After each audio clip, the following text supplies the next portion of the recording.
Assalamualaikum warahmatullahi wabarakatuh. Perkenalkan, nama saya Miranda Pujilarsati, NIM B11210270. Dalam rangka memenuhi mata kuliah agama Islam, hari ini saya akan mempresentasikan makalah saya yang bertema Ormas Islam dan Upaya Pencegahan Radikalisme Keagamaan, yang berjudul Larangan Perilaku Radikalisme dalam Islam. Sebelumnya, saya panjatkan puji dan syukur kehadirat Allah Subhanahu wa Ta'ala dengan rahmat dan hidayahnya lah, sehingga saya dapat menyelesaikan makalah ini dengan baik dan tepat waktu. Makalah ini juga saya susun untuk memenuhi tugas mata kuliah agama Islam, dan juga makalah ini bertujuan untuk menambah wawasan kita tentang larangan perilaku radikal dalam Islam. Saya juga mengucapkan terima kasih kepada dosen pengampu mata kuliah agama dan juga semua pihak yang selalu mendukung saya dalam menyelesaikan makalah ini. Saya menyadari bahwa makalah ini masih jauh dari kata sempurna, oleh sebab itu mohon kritik dan saran yang membangun untuk kesempurnaan makalah ini. Sebelum kita memasuki ke topik pembahasan, terlebih dahulu saya akan menjelaskan latar belakang dari makalah ini. Sejarah kekerasan dan radikalisme seringkali membawa nama agama. Hal ini dapat dipahami karena agama memiliki kekuatan yang dahsyat yang melebihi kekuatan politik, sosial, dan budaya. Agama bahkan bisa diangkat sampai pada tingkat supranatural. Atas nama agama pula lah kemudian radikalisme diabsahkan dalam berbagai tindakan, mulai dari mengkafirkan orang-orang yang tak sepaham atau takfir sampai melakukan pembunuhan terhadap musuh yang tidak seideologi dengannya. Selanjutnya yaitu rumusan masalah. Apa itu radikalisme? Apa saja indikator wujud dari radikalisme? Apa saja strategi membendung radikalisme? Dan apa saja larangan perilaku radikalisme dalam Islam menurut Al-Quran? Batasan makalah ini dibuat untuk mengetahui radikalisme dalam Islam dan larangan apa saja pada perilaku radikalisme dalam Islam yang terjadi.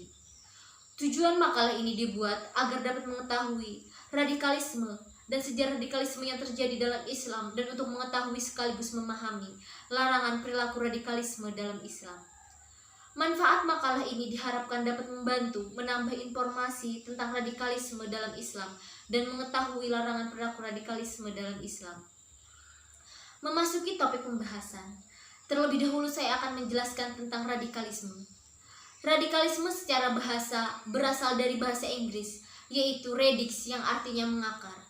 Bahasa Inggris kata radikal dapat bermakna ekstrim, menyeluruh, fanatik, ultra, dan fundamental.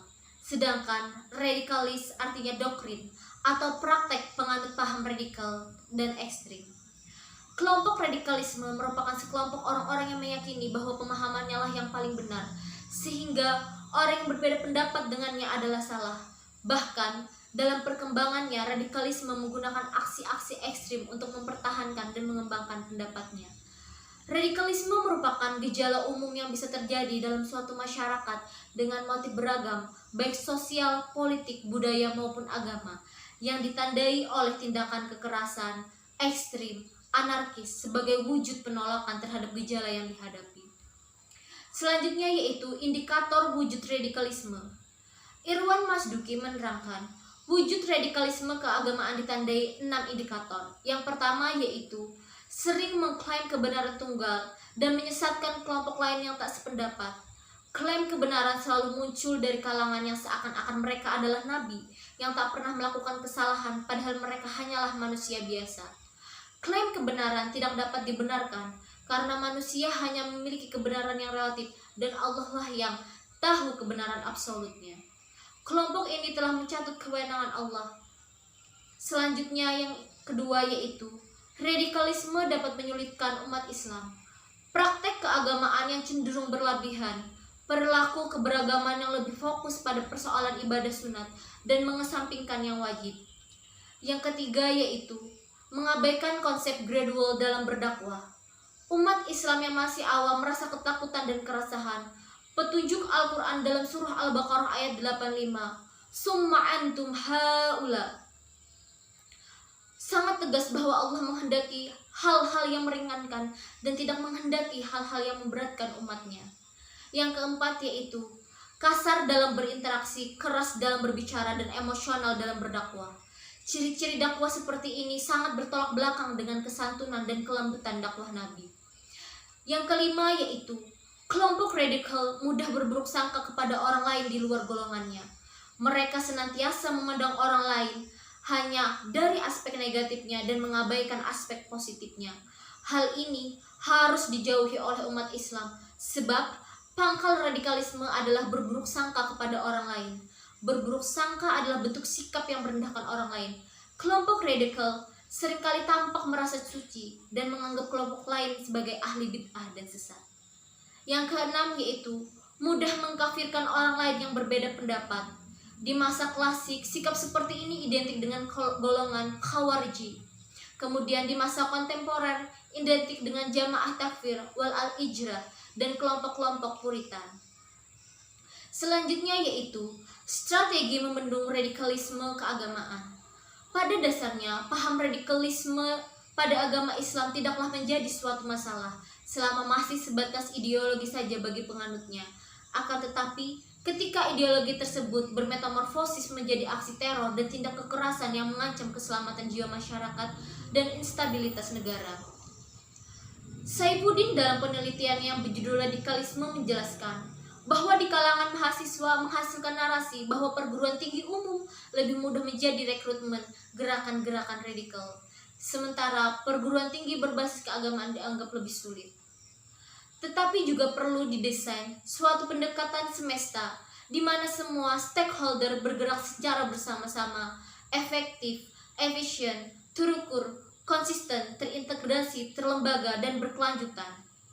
Pendekatan yang dilakukan BNPT sebagai acuan penanggulangan penyebaran paham radikalisme di Indonesia sebagai berikut, yaitu herd approach, dilaksanakan dengan mendorong aparat penegak hukum, Polri, Kejaksaan, Hakim dengan didukung oleh TNI untuk melaksanakan penegakan hukum secara transparan dan profesional. Yang kedua yaitu soft approach, dilaksanakan oleh BNPT dengan melaksanakan program deradikalisme dan kontraradikalisasi. Deradikalisasi ditunjuk pada kelompok simpatisan, pendukung, inti dan militan yang dilakukan baik di dalam maupun di luar lapas.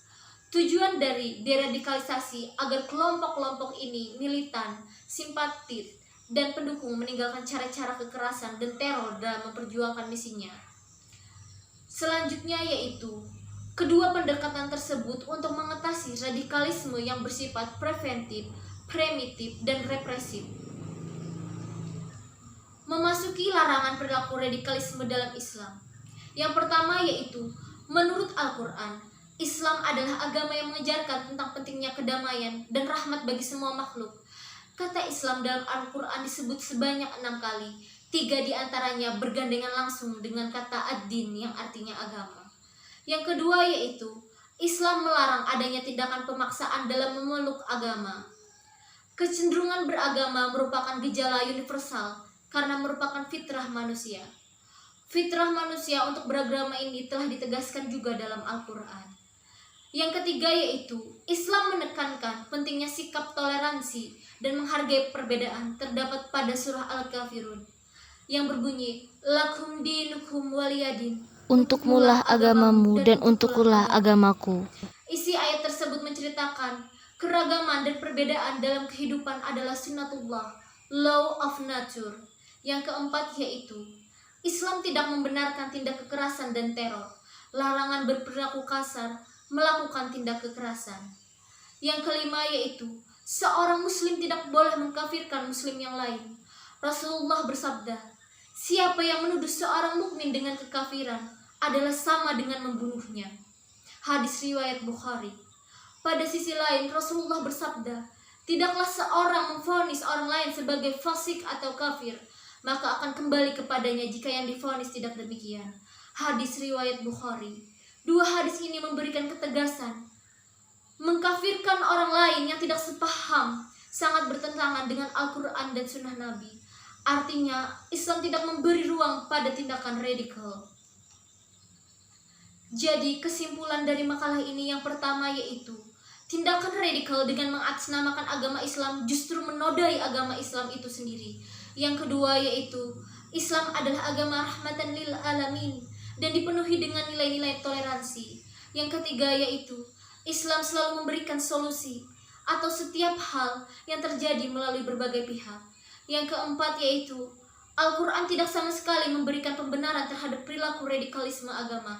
Kalaupun ada dalil yang mendukung akan dogma-dogma radikal, maka bisa dipastikan itu karena terlalu sempitnya pemahaman terhadap Al-Quran. Demikian presentasi saya tentang larangan perilaku radikal dalam Islam. Semoga dalam makalah ini dapat memberikan kita pemahaman yang lebih baik lagi. Demikian presentasi dari saya, semoga bermanfaat. Salah hilaf mohon maaf. Assalamualaikum warahmatullahi wabarakatuh.